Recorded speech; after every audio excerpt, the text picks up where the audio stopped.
You ask Tiger to solve. This deals with linear equations with one unknown. The final result is x equals 10. Let's solve it step by step. Simplify the expression. Expand the parentheses.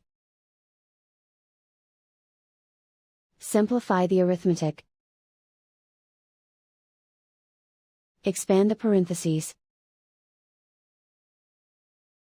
Simplify the arithmetic. Group all x terms on the left side of the equation.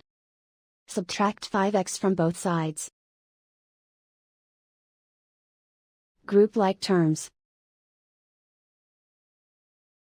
Simplify the arithmetic.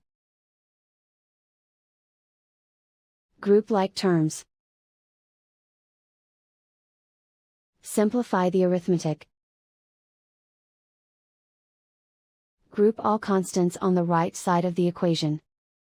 Subtract 10 from both sides.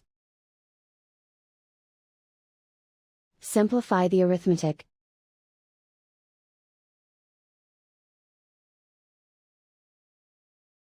Isolate the x. Divide both sides by -3. Cancel out the negatives. Simplify the fraction. Cancel out the negatives. Find the greatest common factor of the numerator and denominator. Factor out and cancel the greatest common factor. And so the final result is x equals 10.